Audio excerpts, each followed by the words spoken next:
capítulo 1, para comenzar en esta noche el estudio de las ofrendas o de los sacrificios. De las ofrendas o de los sacrificios en el Antiguo Testamento. En el Antiguo Testamento, junto con los 10 mandamientos, para repasar hasta lo que en este momento hemos visto, Dios le dio a Israel, junto con los 10 mandamientos, un sistema de un orden sacerdotal, donde un grupo de sacerdotes escogidos por Dios, que tenían que provenir de la tribu de Leví y ser hijos, o nietos, o bisnietos, o descendientes de Aarón, ellos tenían durante todo el año que estar ofreciendo sacrificios.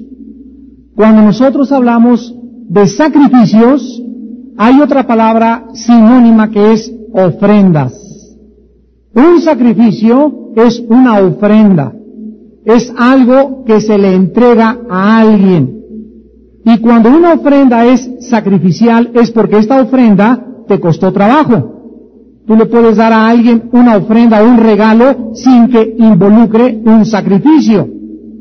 Solamente se convierte en sacrificio cuando nosotros damos costando lo que nosotros estamos entregando.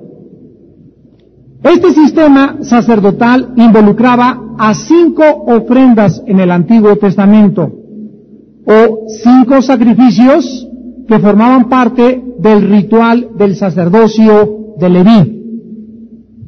Nosotros vemos en el Antiguo Testamento 5 sacrificios o 5 ofrendas, y en Hebreos 10, versículos 12 y 14, la Biblia dice en el Nuevo Testamento que Cristo hizo una sola ofrenda para siempre, y con esta ofrenda nos hizo perfectos a los santificados. Veamos otra vez. En el Antiguo Testamento 5 ofrendas, en el Nuevo Testamento una ofrenda. En el Antiguo Testamento 5 sacrificios, en el Nuevo Testamento un solo sacrificio. Esto nos habla de lo siguiente.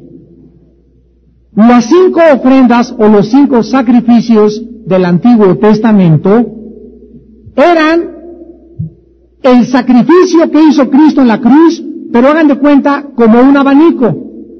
Aquí se cierra el abanico en el Nuevo Testamento, y en el Antiguo Testamento se abre el abanico. En otras palabras, la obra de Cristo en la cruz del Calvario en el Nuevo Testamento es el resumen y la culminación de las 5 ofrendas o de los 5 sacrificios que se hacían en el Antiguo Testamento. Y si tú quieres comprender el sacrificio de Cristo, que fue uno y para siempre, necesitamos entender que este sacrificio que hizo Cristo en la cruz estaba descrito, manifestado en símbolos en cada una de las ofrendas del Antiguo Testamento. Esto es maravilloso porque las 5 ofrendas estaban divididas en 2. Las primeras 2, que era la expiación por el pecado, la primera, y la segunda, la expiación por la culpa. También se le llamaba la ofrenda por el pecado y la ofrenda por la culpa, eran por la necesidad del pecado y de la comunión ininterrumpida con Dios. Lo vamos a explicar a continuación. Y las otras 3 ofrendas, los otros 3 sacrificios que se hacían en el Antiguo Testamento, era la ofrenda quemada o encendida, la ofrenda de la comida y la ofrenda de paz. Las primeras 2 estaban hablando de algo que era obligatorio. Las otras 3 eran voluntarias. Las primeras 2 eran a fuerza por la situación pecaminosa, y las otras 3 era algo que tenía que nacer del corazón de las personas. Esto es maravilloso porque vamos a sumirnos un poco más profundamente. Cuando Jesús murió en la cruz del Calvario, casi todos hemos oído y hemos comprendido que la razón del sacrificio de Cristo de una forma primaria o principal o prioritaria era para qué. ¿Qué contestarías tú? ¿Por qué murió Cristo en la cruz? Y todos a coro dirían, para pagar por nuestros pecados. ¿No es verdad? Sin embargo, no es verdad. Sorpresa de sorpresas. Solamente los grandes teólogos lo saben. Hermanos amados en el Señor Jesucristo, la razón principal por la cual Cristo muere en la cruz es para agradar y hacer la voluntad de su Padre. Número 1. Y número 2, habiendo agradado y habiendo hecho la voluntad del Padre y habiendo satisfecho la justicia santa del Padre, Él en propiciación por nosotros, habiendo hecho primero esa obra hacia el Padre, después hace su obra hacia nosotros. Por la muerte de Cristo, en primer lugar, satisfizo la justicia y la santidad de Dios. Y cuando fue satisfecha la justicia de Dios, cuando Dios vio que era realmente agradable ante sus ojos lo que su Hijo estaba haciendo en nuestro lugar, entonces Cristo ya pudo extendernos y darnos y regalarnos a nosotros lo que primero Él hizo para el Padre. Entonces la primera razón por la cual Cristo muere en la cruz es para poder agradar y hacer y satisfacer la justicia santa de Dios que había sido violada por ti y por mí.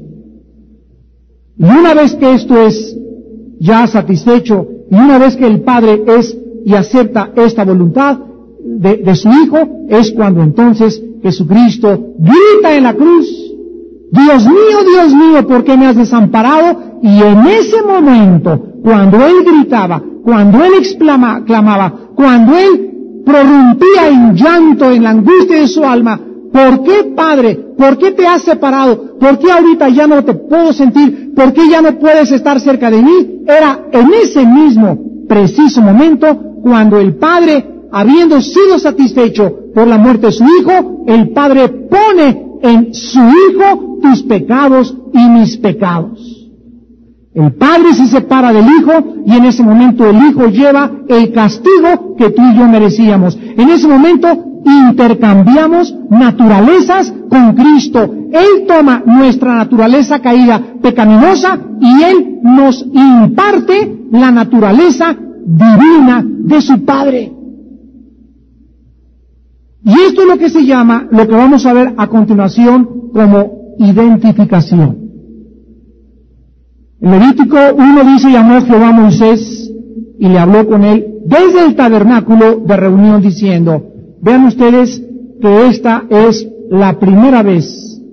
Dios le habla a Moisés, no con una voz, no a través de un rayo, no como le hablaba a Adán por el aire, sino que ahora Dios comienza a hablar desde el lugar santísimo. Dios le habla a Moisés desde el tabernáculo de reunión.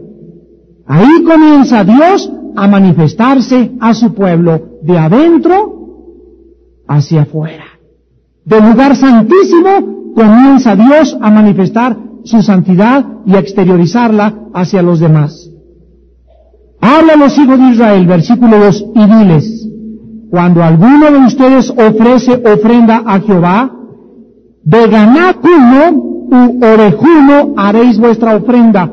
Vean ustedes que Dios escoge a el ganado de las vacas, de los toros, de los becerros, o a la parte que le corresponde a los chivos, o a las ovejas, o a los borregos.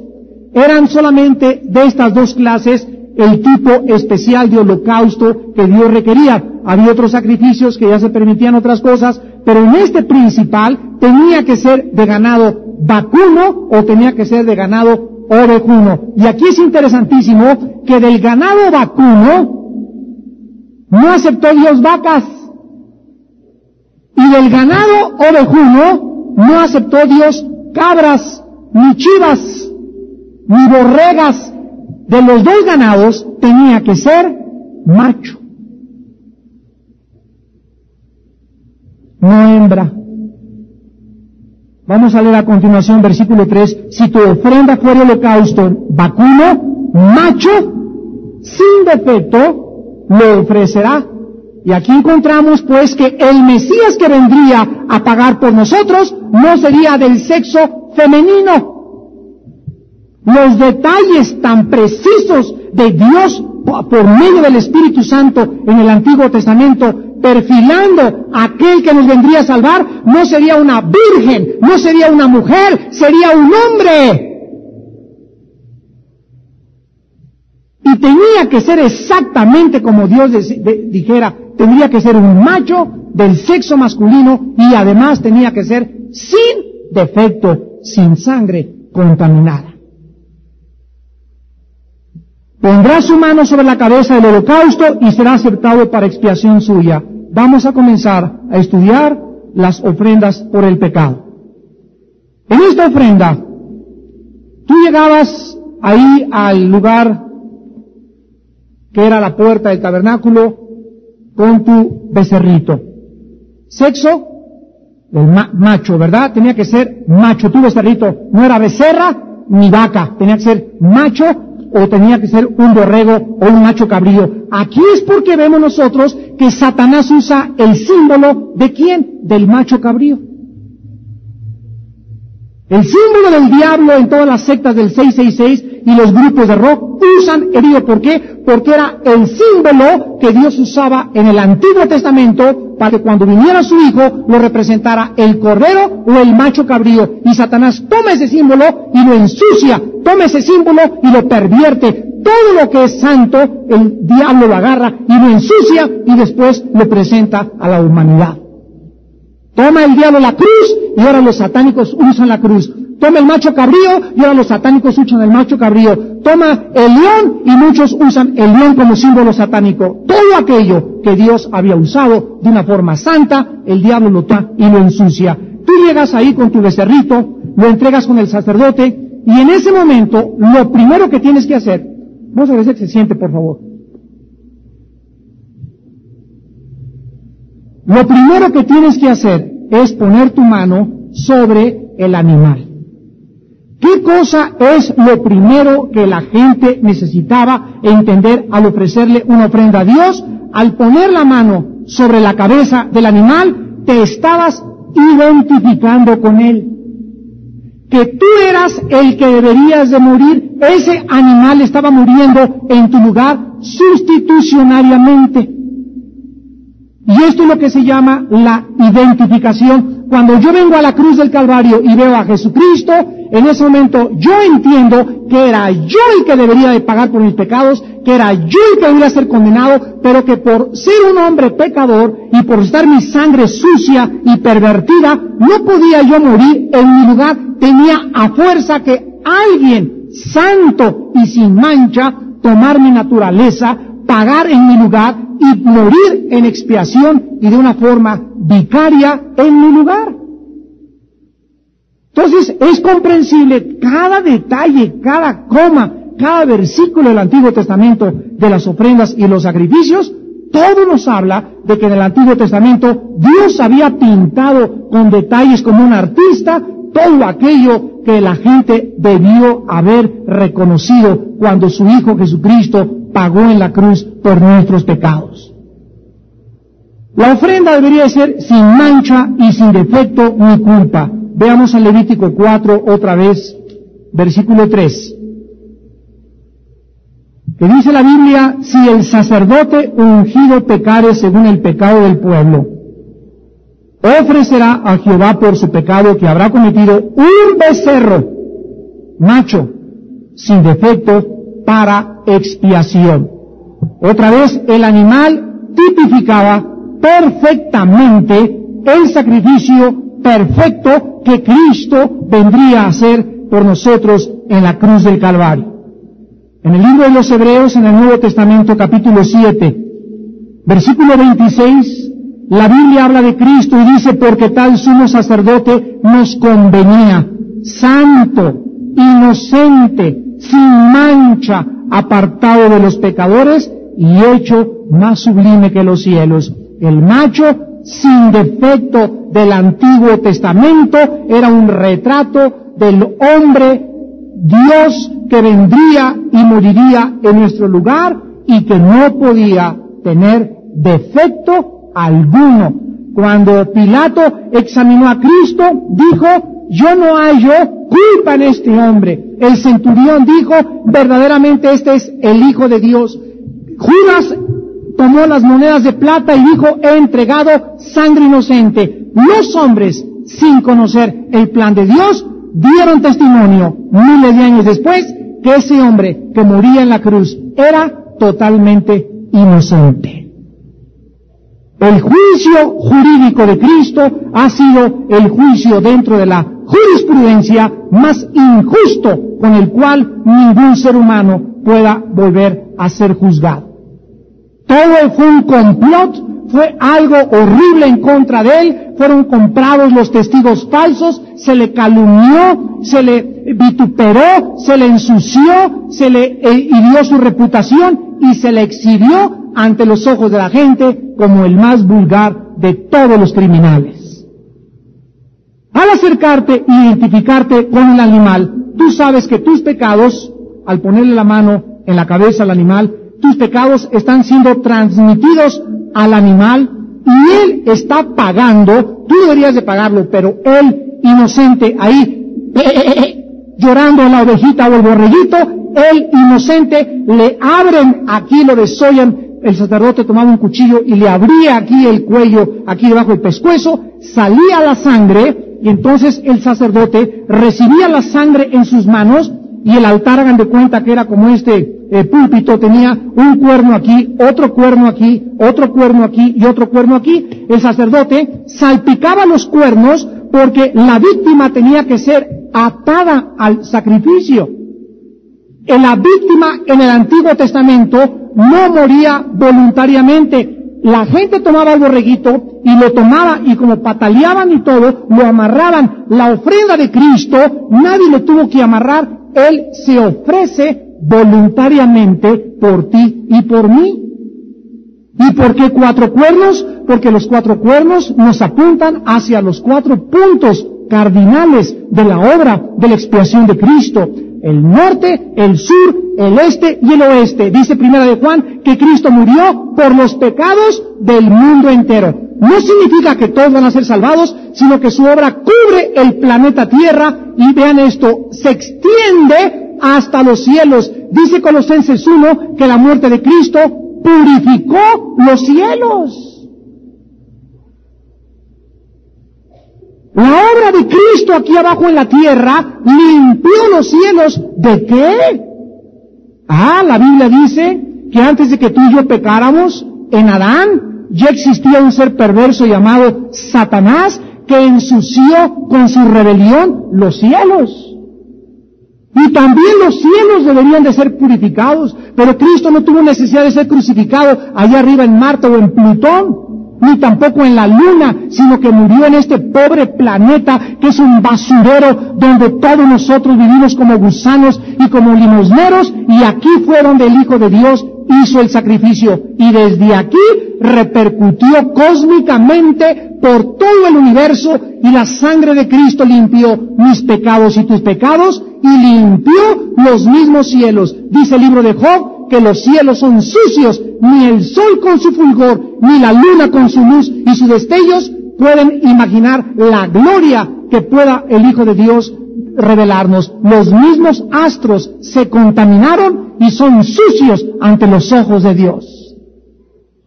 Esta es la extensión de la obra expiatoria de Jesucristo en la cruz del Calvario.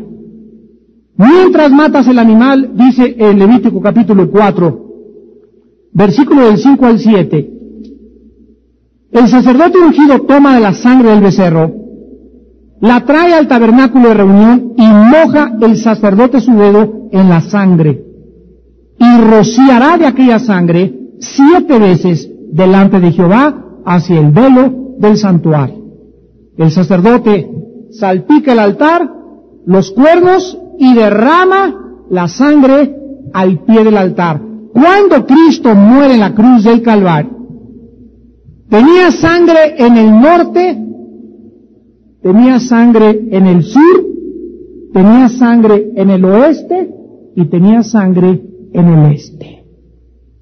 En los 4 puntos que la cruz apunta, norte, sur, este, oeste, había sangre. Y, además, había sangre al pie de la cruz. Toda la sangre que caía de Cristo de su frente, de su mano derecha, de su mano izquierda y de sus pies, escurría y caía en el pie de la cruz.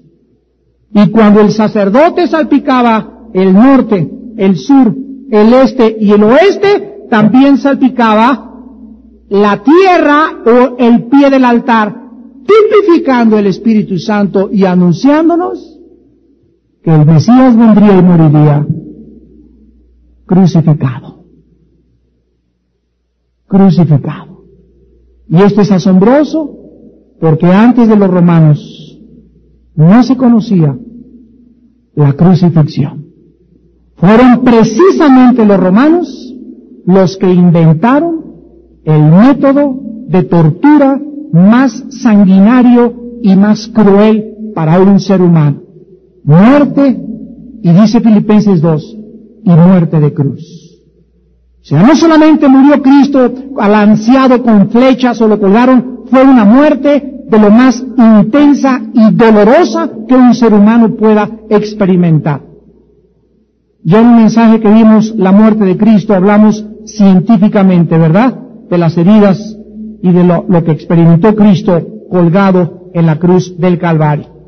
Muy bien, ahora después de esta ofrenda por el pecado, vino la ofrenda por la culpa del pecado. Mientras que la ofrenda por el pecado está tratando con tu posición y con mi posición con Dios, la segunda ofrenda se relaciona con nuestro caminar con Dios. Miren ustedes. Traigo el becerro, le digo al sacerdote, ¿sabe que era un Panchito? Hice esto y esto y esto, pongo en ese momento mi mano sobre el becerro, con todo mi corazón, me identifico, yo debo estar muriendo en lugar de este becerro inocente, de este chivo inocente, él está pagando mi culpa y me voy a mi casa y ya ha sido expiada, Dios ha visto esa sangre derramada inocente, ya mi conciencia puede estar tranquila. ¿Por cuántos días? Por un día, o por 2 días, o por 3 días, hasta que vuelva a pecar. Muchas veces las familias no podían traer un becerro cada vez que pecaban, sino que se sacrificaba una vaca alazana, o una yegua colorada, y entonces lo que sucedía era que se guardaban las cenizas. Y cuando la persona volvía a pecar, solamente venía y ponía las manos en la ceniza, y en ese momento, esa ceniza hablaba de que un sacrificio ya se había sido hecho, y la ceniza tenía el poder, como la misma sangre, de quitar el pecado. Nosotros, los cristianos, ya recibimos el perdón de nuestros pecados cuando Cristo murió por nosotros y pusimos nuestra fe en su sangre. Pero ahora que yo ya recibo a Cristo, ¿qué pasa mañana y pasado y las próximas semanas que vienen? ¿Seguimos pecando? Claro que sí. Dice 1 de Juan, capítulo 1, del 7 al 8, si confesamos nuestros pecados, Él es fiel y justo para perdonarnos y limpiarnos de toda maldad. Entonces, esa sangre que me limpió de mis pecados, necesito día a día, todos los días, aplicármela. Porque aunque mi posición delante de Dios es de santidad y de justificación para siempre, mi caminar y mi experiencia diaria con Dios depende de la misma sangre. Mi salvación no la puedo perder porque la obra de Cristo logró en mi lugar una herencia eterna, una salvación eterna y me hizo perfecto no por 5 años ni por 10 años, dice Hebreos 10:14, me hizo perfecto para siempre. Y esta ofrenda, la segunda, el sacrificio por la culpa, tenía que ver en Levítico 5 del 14 al 19 y Levítico 7 del 1 al 10, que nosotros deberíamos de ahora, para quitarnos la carga de la culpa y traer un perdón continuo a nuestro corazón, para acercarnos a Dios con una conciencia limpia, tener que volver a aplicarnos la sangre de Jesucristo. En el libro de los Hebreos, capítulos 10, versículo 21 y 22, se nos dice estas palabras: a nosotros los que ya somos cristianos, los que ya hemos sido lavados, purificados y santificados por la sangre y por el Espíritu de nuestro Dios, a nosotros se nos dice, teniendo un gran sacerdote sobre la casa de Dios, acerquémonos ahora sí ya con corazón sincero. 1, 2, en plena certidumbre de fe. 3, purificados los corazones de mala conciencia. Y 4, y lavados los cuerpos con agua pura. Los mismos pasos del Antiguo Testamento se repiten en el Antiguo Testamento para mostrarnos ahora nuestra posición experimental con Dios. Ahora que ya tengo a Cristo en mi corazón, por favor, esto es vital, amados hermanos. Ahora que ya eres cristiano, diario, hasta que Él venga, me tengo que acercar con corazón sincero. Número 1, Dios odia a los hipócritas. Dios odia a los que se acercan falsamente hacia Él. Tienes que llegar a Dios diario, hincarte, Señor, he hecho lo malo, he pecado. ¿Qué te puedo esconder? ¿Cómo puedo ser hipócrita contigo si tú me conoces, Señor? Yo no te puedo mentir, Padre mío. Tu corazón no puede ser doble. No puedes ser una persona de doble personalidad. No puedes portarte de una forma en la iglesia y otra en el metro y otra forma en tu trabajo. Tienes que ser como eres. Genuino, auténtico, transparente. Tú no ves a un cristiano cuando se acerca. Hay cristianos que están velados, así que les ves que tienen una personalidad escondida y que no manifiestan lo que son porque esconden sus verdaderas intenciones. Porque no son, se dice, son gente no sincera. ¿Te has encontrado con ese tipo de gente? ¿Te has encontrado con gente que desde el momento que la conoces dices, me cae bien porque se nota que es sincera? O que es sincero, ¿verdad? Genuino, auténtico, transparente, es como es. Pero hay muchos cristianos que no son así. Y así no te puedes acercar a Dios. Porque dice la Biblia que tenemos que acercarnos con corazones sinceros. En segundo lugar, tenemos que acercarnos en plena certidumbre de fe. Hebreos 11:6. Sin fe es imposible agradar a Dios. Porque es necesario que el que se acerca a Dios, dos cosas: crea que le hay, y 2, que Él es galardonador de los que le buscan. El que se acerca a Dios tiene que creer, en primer lugar, que Dios es real. Tienes que creer que Él está ahí, donde tú estás cayendo hincado, en el metro, en el camión, donde quiera que le invoques, Dios te está oyendo. Y número 2, tienes que creer que Él te recompensa, que Él te premia, o que Él te puede castigar también. Esto significa en plena certidumbre de fe. Dice Santiago, no piense pues quien tal haga, el que duda estará, no estará, me oirá y Dios, no, a mí no me oye. Hay hermanos que me hablan y me dicen, Armando, háblale tú a Diosito, porque yo soy muy pecador, a ti sí te oye. Hay tanta gente así tan superflua y tan carnal y tan vana. A mí no me oye más que a ti, te oye igual a ti que a mí. Si Dios oye a los impíos, Dios oye a los pagaditos cuando dicen, pío, pío, pío. Dios los oye. Un borreguito no puede hacer sin que Dios sepa también que el borreguito acaba de balar, o como se diga. En tercer lugar, tienes que acercarte purificado el corazón de mala conciencia. La conciencia es la voz dentro de ti que debes limpiar diario. El cristiano que se acuesta con una mala conciencia, y una mala conciencia es haber hecho algo sin confesárselo a Dios, ni haber restituido el mal que hiciste. Lo vamos a ver en otras ofrendas. Cuando te acercas a Dios, perdóname porque robé, devuelve el dinero. Perdóname porque no he pagado, pues paga y da tu ofrenda y después vienes a mí, dice el Señor. Tenemos que aprender a conocer a Dios.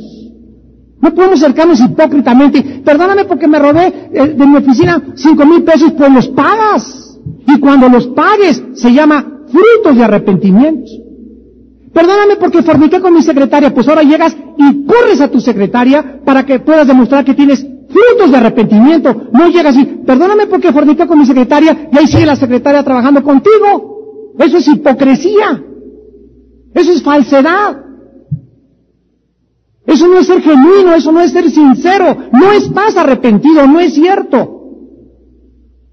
Es un arrepentimiento que produce destrucción, no salvación. 2 Corintios 7, del 9 al 10.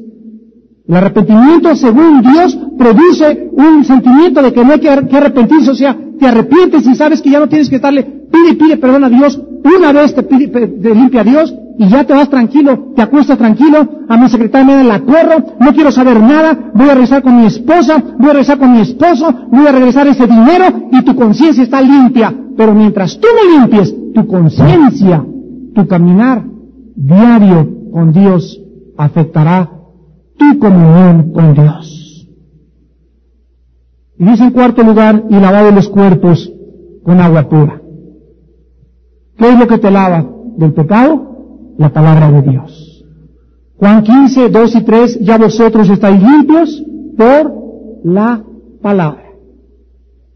Si un cristiano se mantiene diario en contacto con la Biblia, si tú llegas diario con la Biblia, si tú lees diario la Biblia, si haces contacto con la Biblia diario, la Biblia te limpia, la Biblia te purifica, la Biblia sensibiliza tu conciencia. Si tú lees diario la Biblia y estás en contacto con la Biblia, tu conciencia no te va a dejar en paz. Hay cristianos que tienen mala conciencia y hacen esto ¡prum! Automáticamente. Y después dicen, es que la ley no la entiendo, es que la ley me aburre, es que prefiero Batman. ¿Saben ustedes por qué reaccionan así los cristianos? Porque cuando un cristiano llega a la Biblia y ya no le encuentra sabor, ni gozo, ni disfruta, ni es un banquete para él, es porque su conciencia no lo puede dejar, su conciencia lo atormenta. Y hasta que no limpies tu conciencia, no volverás a encontrar sabor en la palabra de Dios. Tu comunión, ¿cuál es la comunión con Dios? La Biblia. Yo no puedo tener comunión con Dios aquí abajo en la tierra más que a través de la Biblia. La Biblia es la que me pone en contacto con el cielo. La Biblia me pone en contacto con Dios. La Biblia me pone en contacto con el Espíritu Santo. La Biblia hace que el Espíritu Santo opere a mi alrededor. La Biblia me santifica. La Biblia me limpia. Cierra la Biblia, deja la Biblia y te has alejado o has comenzado a abandonar a Dios. En tercer lugar, había la ofrenda encendida o el holocausto. Levítico 1 del 3 al 17 y Levítico 6 del 8 al 3. En la primera ofrenda, expresaste tu deseo de ser perdonado. Aquí está, Señor, mi vida te acepto como mi Señor y Salvador. En la segunda ofrenda, la de la culpa, le estás expresando a Dios tu deseo de que ya Él entró a tu vida, ya es tu Salvador, pero has pecado y quieres volver a reintegrar, quieres restaurar otra vez tu comunión con Dios. Es lo que David escribió en el Salmo 51 cuando él pecó de adulterio y de asesinato. Cuando David pecó contra Dios, se separó de Dios, abandonó a Dios, y durante un año, David vivió con una conciencia que lo atormentaba hasta que Dios le manda al profeta Samuel y lo hace volver, y David escribe el Salmo 51. Y ahí en el Salmo 51, David expresa el sentir de un alma que se ha alejado de Dios y le dice, Señor, vuélveme el gozo de tu salvación. Lo primero que perdemos cuando nos alejamos de Dios, cuando abandonamos a Dios, cuando dejamos a Dios, cuando nuestra comunión con Dios se interrumpe, lo primero que perdemos es el gozo.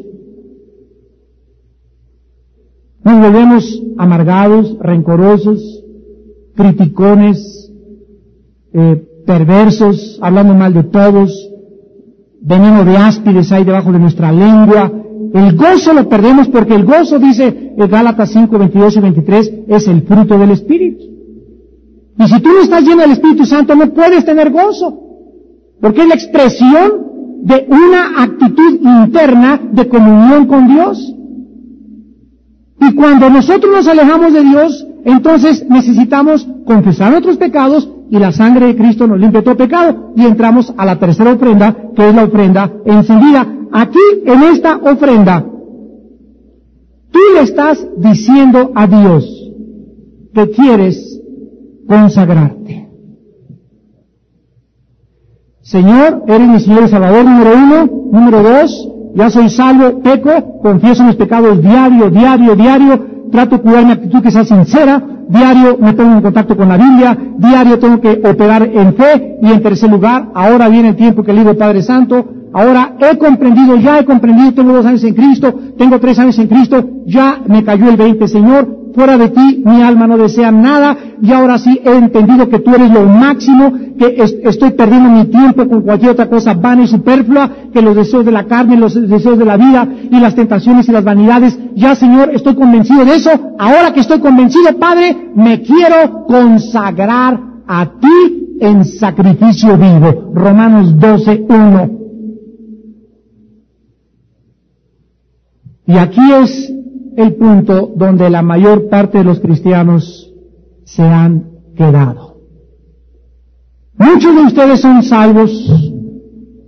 Muchos de ustedes de vez en cuando, perdóname Jesucito, límpiame con tu sangre, pero no han pasado de 2 ofrendas.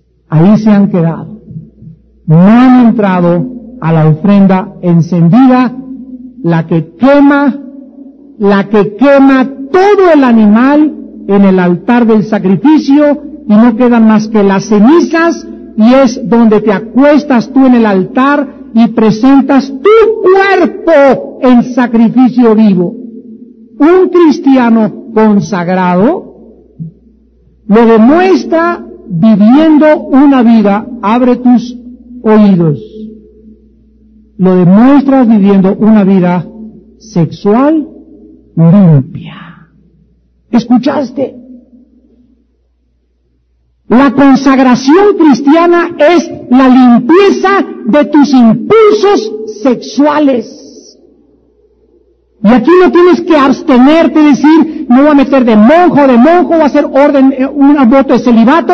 Aquí tienes que decir, le voy a ser fiel a mi esposa, le voy a ser fiel a mi esposo, y si no estás casado, Señor, me consagro y te prometo que no me tocará ningún gandallón antes de que yo me case. El día de mi boda le voy a entregar mi cuerpo santo y puro a mi esposo y le voy a decir, tú eres el primero en tocarme, y tú le vas a decir a ella, yo soy el primero que tengo una relación contigo. Esto se llama la consagración. Mientras ustedes jóvenes y ustedes casados se digan cristianos y no hayan hecho este voto a Dios de presentar sus cuerpos, de abstenerme de pornografía, de no rentar películas con pornografía, de darle la vuelta a las páginas y revistas que tengan cochinada. Estamos en un mundo contaminado, en un decaimiento moral tremendo en el mundo que nos arrastra a los cristianos a hacer lo mismo que hacen los demás y a tomarlo como algo normal. Nosotros somos santos, somos diferentes, no tenemos por qué participar del freno y disolución del que participan ellos. Hemos sido llamados a vivir para Dios consagrados. Y es en esta tercera ofrenda, es en esta tercera consagración, donde el cristiano comienza y entiende lo que significa la cuarta, que es la ofrenda de la comida. Levítico 2 y Levítico 6, del 14 al 23.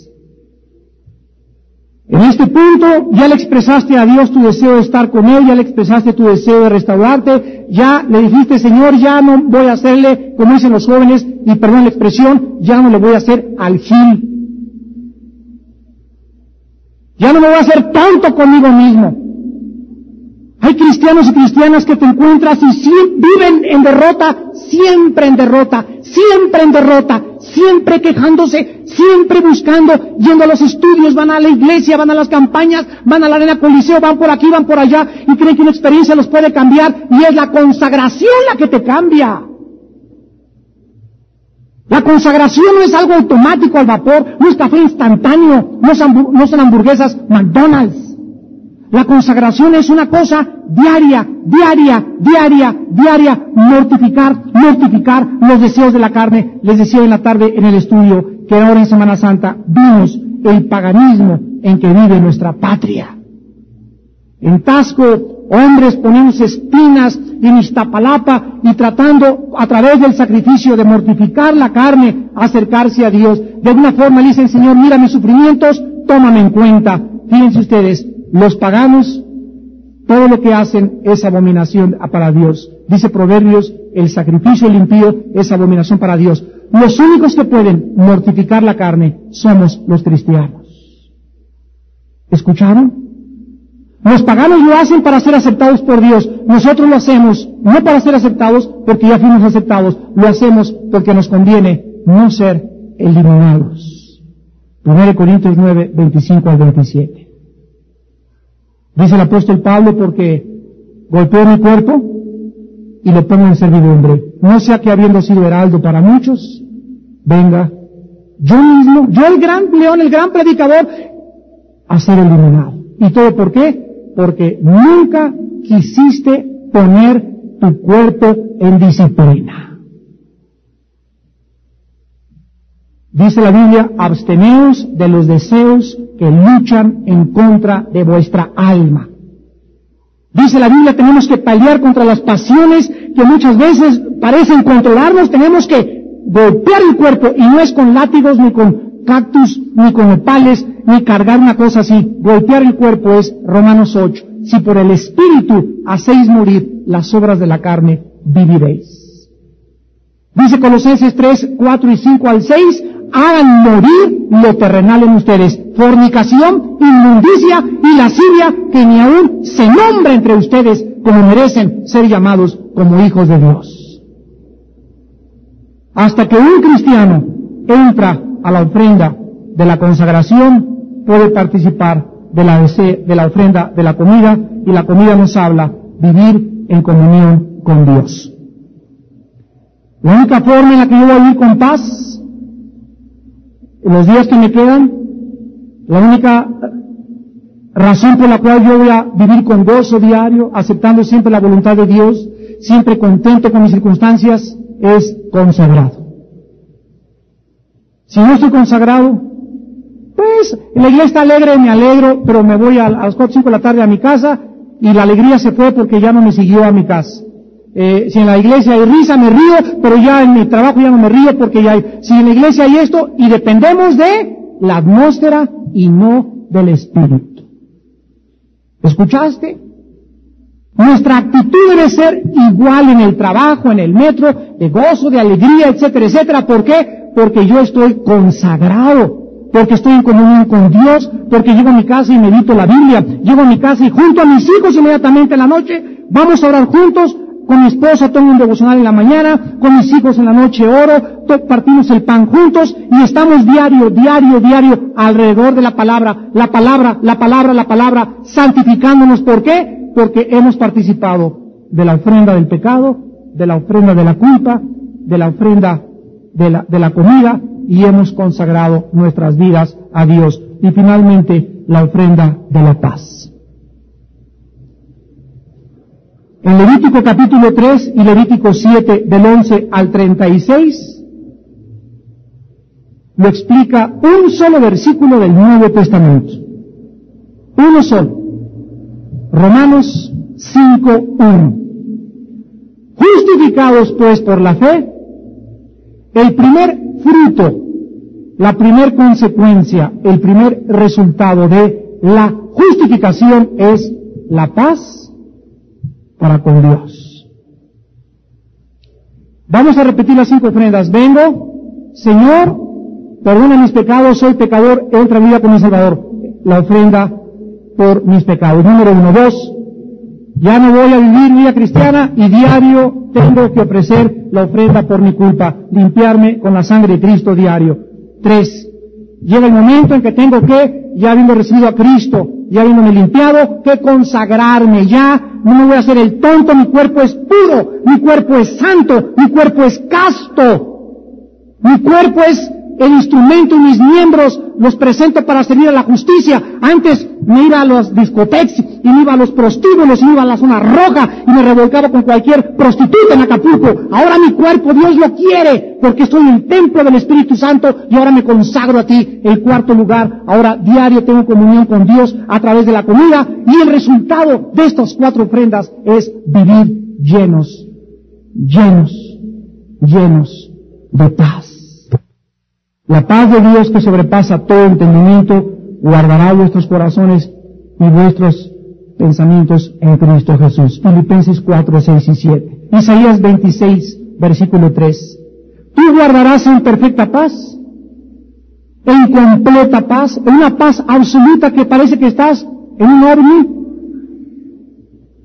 En esa paz que quieren a través de barbitúricos y de drogas y la gente escaparse para poder enfrentar la realidad fuera de sus 5 sentidos, esa realidad que no puedes enfrentar en tus 5 sentidos, Dios te da la medicina perfecta y nadie puede estar en esa paz sin antes haber pasado las 4 ofrendas anteriores. No hay paz, dice el Señor, para los impíos. Decíamos que Isaías 26:3 dice, tú guardarás en completa paz a aquel cuyo pensamiento en ti persevera. El que está pensando en Dios, el que está pensando en la Biblia, memorizando la Biblia en el metro, en su casa, en la noche, guardando los mandamientos de Dios, viviendo con el Señor, no mirando a las mujeres con ojos lasciviosos, ni sus piernas, ni sus escotes, no mirando a la secretaria, no mirando a otra mujer. Cuando ven un pensamiento lo sacas, lo limpias, lo llevas cautivo a la obediencia en Cristo Jesús, 2 Corintios 10 del 2 al 5, y comienzas a disciplinar tu cuerpo, y ahora mi cuerpo lo golpeo, y que quiero cajeta, pues no compro cajeta, y quiero tamales con atole, pues no porque estoy gordo, y esto me hace mal, pues no lo hago, y comienzas tu cuerpo a ponerlo en servidumbre con el control del Espíritu Santo. Entonces el Espíritu te comienza a llenar, y esto es lo que se llama la llenura del Espíritu Santo, una vida controlada y dirigida por el Espíritu Santo como resultado de tu consagración. Te damos gracias, Padre, por tu palabra en esta noche. Oh Dios, abre nuestros ojos y nuestro entendimiento a tu luz. Muéstranos, Señor, la forma en la que podemos vivir agradándote, llevando fruto en toda buena obra, glorificando a través de nuestras obras el nombre santo de tu Hijo Jesucristo, que murió y pagó por nosotros por una ofrenda hecha para siempre, en la cual nos has aceptado como tus hijos y tus hijas, para que ya no vivamos para nosotros mismos, para que podamos decir sinceramente, con Cristo estoy juntamente crucificado. Nuestra carne tiene que morir, nuestra carne tiene que ser puesta en el altar. Los deseos y las pasiones y los gustos de nuestra carne no pueden agradar a Dios, porque la carne no se sujeta, ni puede tampoco agradar a Dios. La carne está bajo sentencia de muerte, la carne tiene que morir para que el Espíritu pueda vivir.